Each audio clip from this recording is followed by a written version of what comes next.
Serious? Who was the worst coworker you ever had? Please consider subscribing if you enjoy the video. My first job out of college, I worked in an HR department. We hired a new VP of HR, so my boss's new boss. Before day one, I scheduled a flight of hers and forwarded her all the information along with a friendly email saying that I was very excited that she was starting at our company. I told her to let me know if she needed anything. Very typical email for me to send. Didn't matter your role at the company. Day one, she walks in and asks for me specifically. I stood up and smiled and went to shake her hand warmly, because who asks for the lowest on the totem pole? She refused to shake my hand and showed me an email. The email I sent her with her flight information. She asked what was wrong with it.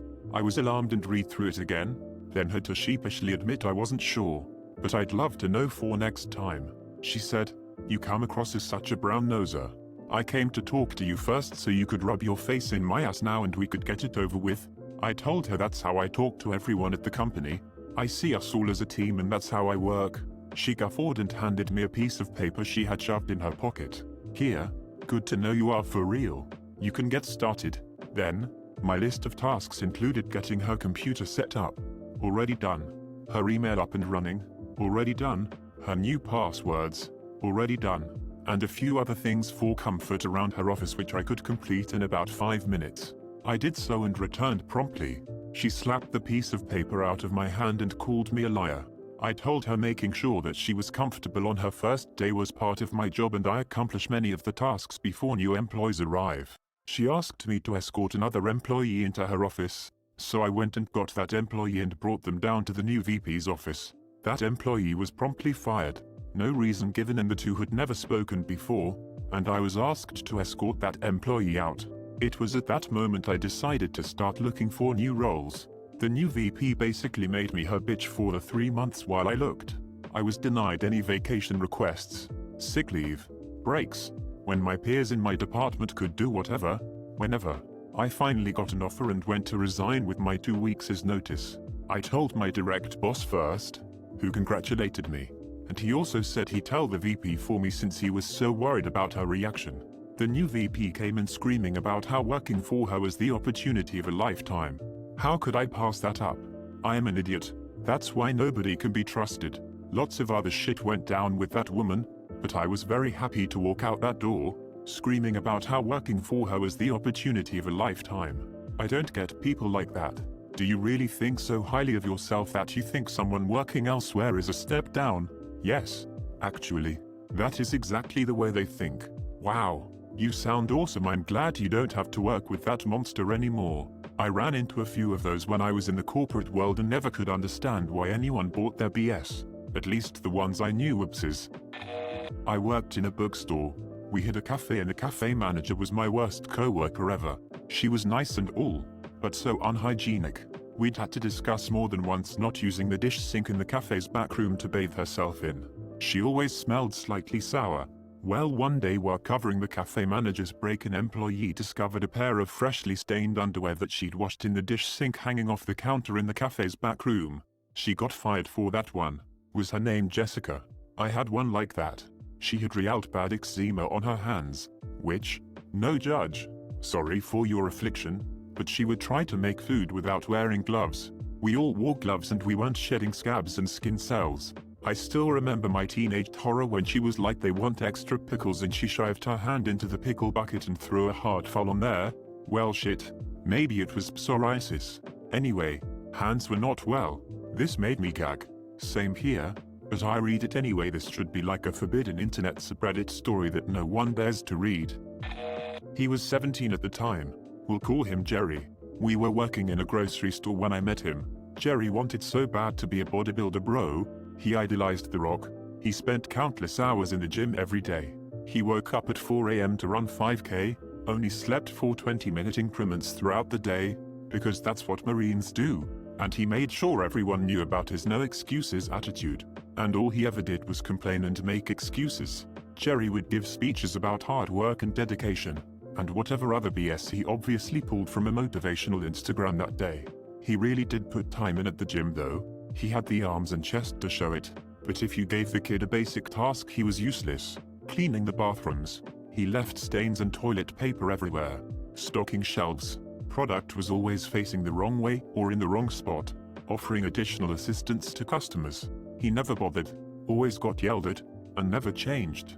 Even just consistently working was an issue for Jerry, because he had to stop like every hour to eat a snack or drink a Monster. For some reason Jerry thought I was his friend, and he would always complain to me when he got yelled at by management. He made up this conspiracy theory that management hated him and wanted to see him fail. According to him, he was never actually freaking up. Management was just bullying him. He would say shit like they're just jealous. They don't work as hard as me and that makes them jealous. Jerry lived in a fantasy land that was a product of too many quotes he probably got from some bodybuilding calendar. Eventually Jerry quit, because he was tired of the bullshit, and he went to work in fast food under his older brother. Jerry got fired by his older brother. Jerry tried joining the military, but apparently couldn't hack it. Tried becoming a cop, but couldn't hack it. Now he's a valet at the local mega church and he recently turned 25. He'll probably get fired or quit there too. Thank God he didn't become a cop. I work with a rockstar employee. This means they're freaking brilliant, but a nightmare to work with. They frequently forget to attend meetings, work hours that piss off everyone else. They are a complete hypocrite when it comes to working standards. Bitch about everyone else. Piss off their co-workers by their constant, but mostly valid, complaining and can't follow the simple rules everyone else in the company has to follow. Unfortunately, they are absolutely amazing at their core job and we'd be fricked without them, because our workplace is obsessed with hiring cheap overqualified.